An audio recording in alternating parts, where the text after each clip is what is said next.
글자에 소리를 더하니 풍어를 읽더라. 노래로 읽는 고전 송서. 안녕하세요. 송서지킴이 김예진입니다. 오늘은 이야기꾼의 글 읽는 소리에 대하여 이야기해 보겠습니다.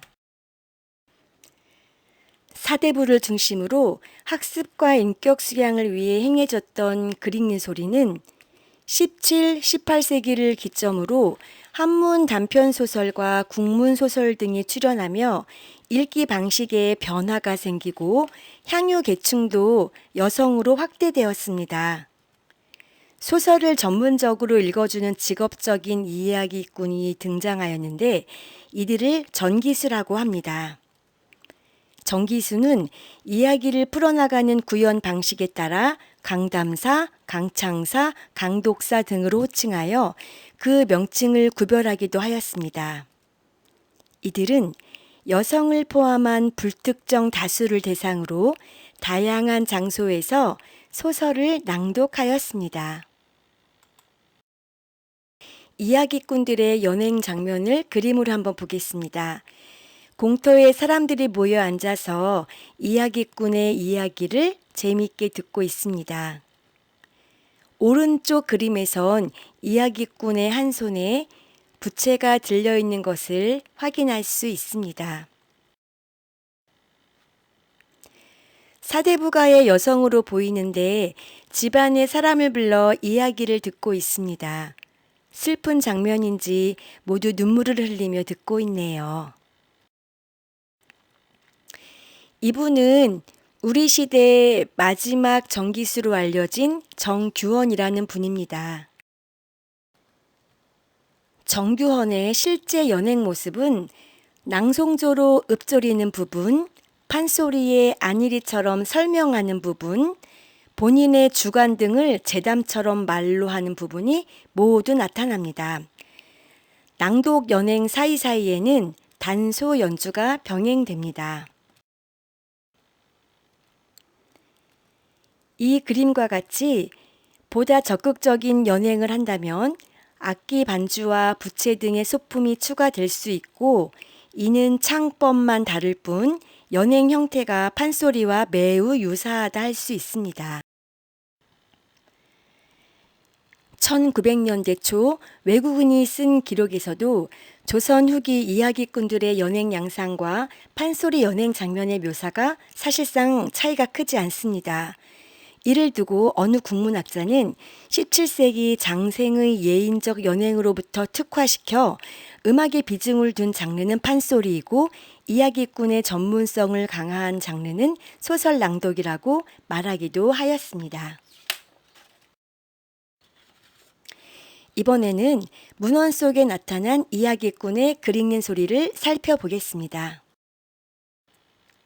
조수삼의 추제집 7권에 수록된 글로 전기수의 연행 형태를 알 수 있습니다.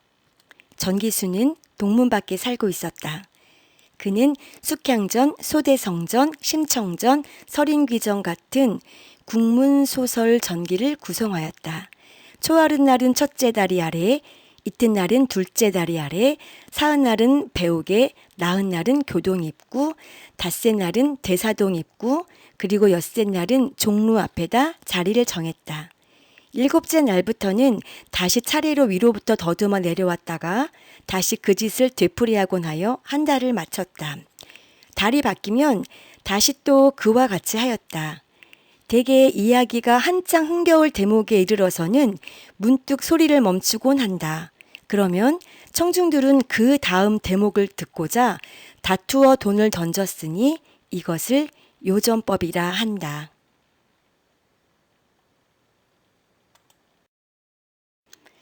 스웨덴 기자인 아손이 우리나라에 머물면서 쓴 기록입니다.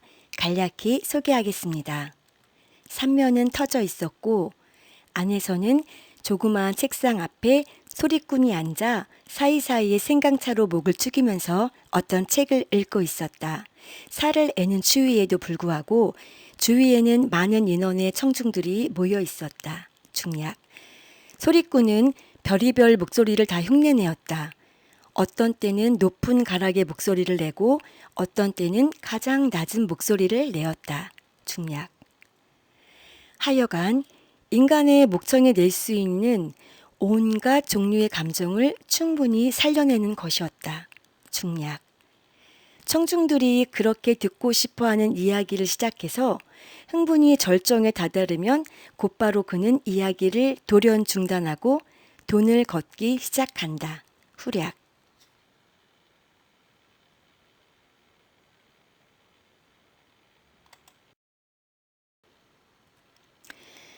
앞선 글을 쓴 조수삼의 생애 기간은 1762년부터 1849년이고 아손의 기록은 1904년 12월 24일부터 1905년 1월에까지 이루어졌습니다. 두 기록 모두 이야기꾼에게 대가를 지불하는 모습이 등장합니다.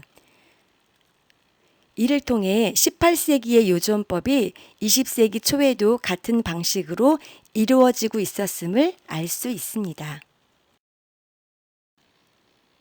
박지원의 열화일기에 있는 글입니다. 앉아서 수호전을 읽는 자가 있는데 뭇 사람이 삥 둘러 앉아서 듣고 있다. 그는 머리를 흔들며 코를 벌름거리는 꼴이 방약 무인의 태도이다. 그 읽는 곳을 보니 곧 화소와 관사수호 중 장회의 대문인데 외는 것은 뜻밖의 서상기였다.